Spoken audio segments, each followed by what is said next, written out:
Hi, this is Wishop, and this is your full moon reading from November 25th, 2015 through December 11th. And the full moon is in Gemini.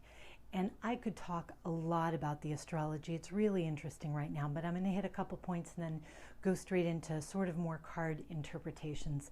And you let me know how you like that. So, the full moon is in Gemini, right? The sign of the twins. So I sort of wanted to talk about some of the cards that relate to that energy. Gemini is a mutable sign, and right now the planetary action is all in the mutable signs, which means it's about adaptability. What I see is that over the last while, right, especially with the Saturn and Scorpio energy, the cardinal grand cross, we have been like gold being purified. Releasing our impurities, and it's been hot and it's been uncomfortable at plenty of points, but we have become sort of more pure, a more distilled version of ourselves, where we've gotten rid of perhaps attitudes, habits, people, practices, places, objects, all kinds of things that we decided weren't really part of our true selves going forward. And now, in this purified state, we're now hitting new opportunities. And the question is, how will we go forward with those opportunities? And I think one of the keys for me is the Fool card. So I pulled it out here, and let me pull it up a little more closely. Every journey, especially every tarot journey, let me see if I can get this in focus and not too glary. Okay. Every journey starts with the Fool, which is 0. The Fool is that first enthusiastic step with sort of childlike innocence and energy and joy. And so now that we've gotten rid of things that we don't really need and want, you're being asked to rediscover your childlike joy in whatever it is that fuels you.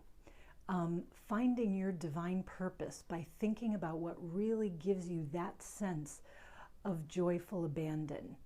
Because what is going to drive you forward is going to feel good, or should feel good, should feel gleeful, should make you want to laugh out loud. Now, that could be a relationship, it could be a passion, it could be a hobby, it could be a job, it could be rediscovering a part of yourself that you left behind along the way.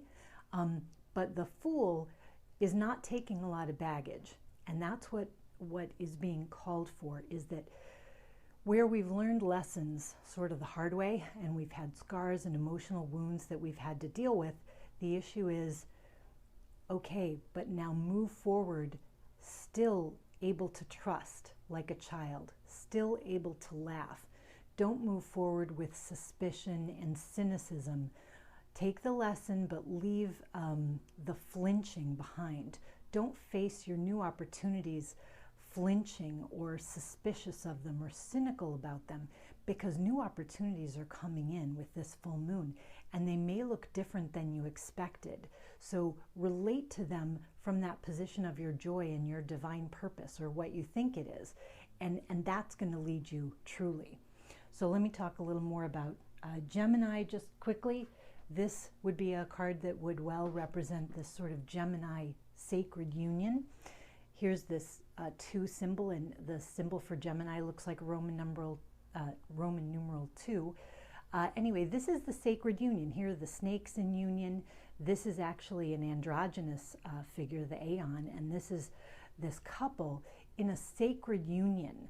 And so what's happening is, I think we're being called to sacred unions or sacred reunions with things that we've left behind, but some sort of new collaboration that's related to something that's been in your heart for a long time. So I think it's going to come through in unusual ways because of Uranus and Aries, and so I wanted to pull up the Moon card.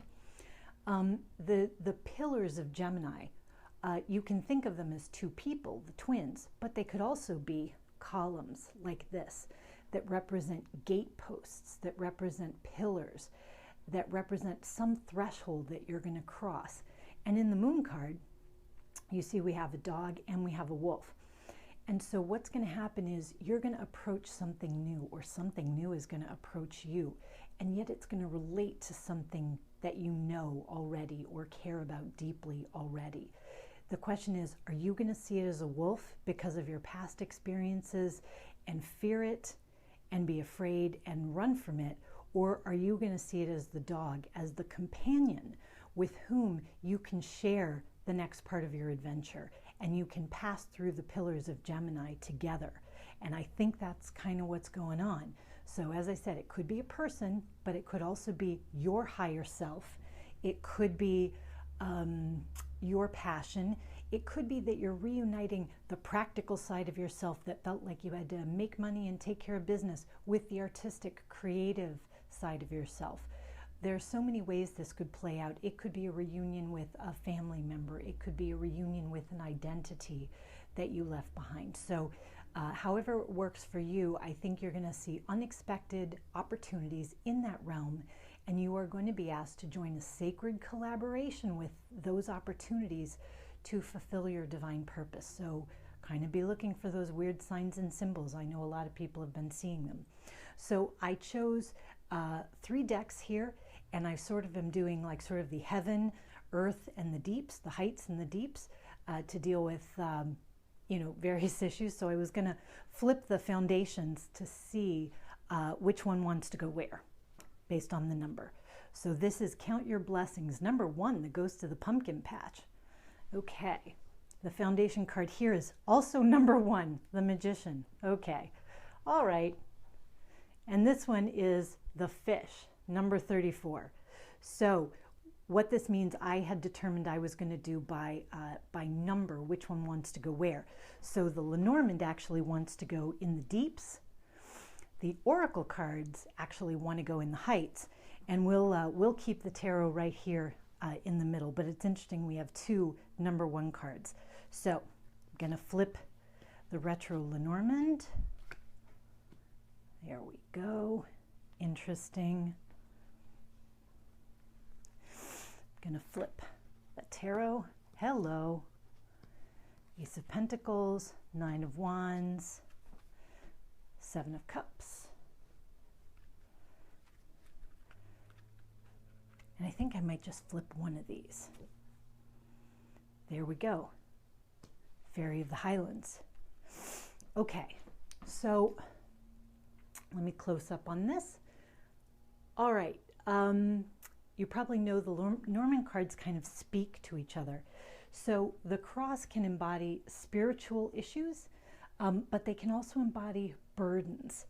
And so here's a man and here's a tower, which can represent spiritual heights, but it can also represent organizations and things that you've picked that are too high for you. So what this would look like in the deeps or in the past is that the underlying situation may involve spiritual burdens that you're putting on yourself, which could be, if you're a man, this could be you, but it could be related to a man, could be related to an organization, could be related to something that you felt you had to climb, something you had to perform, something you had to strive for, something you had to work for or suffer for. And that's what's coming from the deeps, but I definitely see that as like a past kind of energy. That's a sort of a self-inflicted sort of thing. And then in the sort of Middle Earth area, or our day-to-day life, in the now, we've got the Ace of Pentacles, which again will symbol this beautiful new energy coming in, this new offer of something that's going to change your life, a relationship of some sort that makes a difference in your day-to-day. Okay, and here's the 9 of Wands, which is usually a card about needing to remain brave, about being able to set good boundaries, but also about being able to persist, being able to hold steady. And with the 7 of Cups in reverse, right, and let me turn this up right here, you can see this is frequently a card where we think of indecision, where you need to master your desires because you've got so many of them. Because this is in reverse, I would say you're not really having that problem with 500 things you want to do anymore. You've narrowed it down to a few. You've got a much more refined idea of the things that are really important to you and that really make you happy. But you have to be strong within yourself, because this may represent pressure from the past that you are putting on yourself, that you feel a drag, this kind of thing. And of course, as we go into Thanksgiving this week, at least in the US, you may be dealing with families, and your family may have certain traditions or expectations that feel a little like a drag on what you're doing now, and you're just going to have to be strong. You can be strong within yourself, but just hold on, because your new life is not taking place in the halls of tradition. Your new life is going to look something different. So keep the traditions you love, but don't look to that to be the canvas that you're going to be painting on, because I think it's going to be new. And the Fairy of the Highlands, up in the upper realms, right, up in the sort of heavenly heights, which is where I'm also putting our upper chakras, so your thoughts, your communication, and of course she's actually holding a sword, which ties in well with her placement in the spread. So thoughts, communications, assessments, analysis. And she says it's time to be brave. So this is time to know what you think, to know what your truth is, and it may be time to speak it. But you see her, she is not a figure who's out for blood. She's not out for revenge. She's not out to hurt somebody. She just knows that when there is a fight that has to be had, then she's going to do the best job she can do with it, because she's going to be true. She's going to be true to herself. She's going to be true to her principles. And sometimes that's what's really called for. So I also want to say this is number 20, which in the tarot deck would be judgment, or as we think of it, resurrection. So this may be that you are coming into your new thoughts, your new truth, and you're going to feel challenged on what to do with that. But you're being asked to stay strong, to remember what your goals are. And I also think you're being called to recognize the gifts that are coming through. So I am very excited about this new moon. I think great things have happened already. I've seen some really interesting developments. I hope that you have too. And I hope that in this sort of bottom, in the deeps, when you're looking at people, when you're looking at pressures, that what you really are clinging to is that although this can be a symbol of suffering and burden, it can also be a symbol of spiritual enlightenment. And deep within you is the person that you have worked very hard to become, that you have been possibly suffering and fighting for. And that person is really worth celebrating. And that person is about to be offered chances to do something exciting and new. So please take up the chance, fulfill your divine purpose, because everything you do in your life that is true to who you really are makes the universe a better place for all of us. So thank you, and have a great holiday.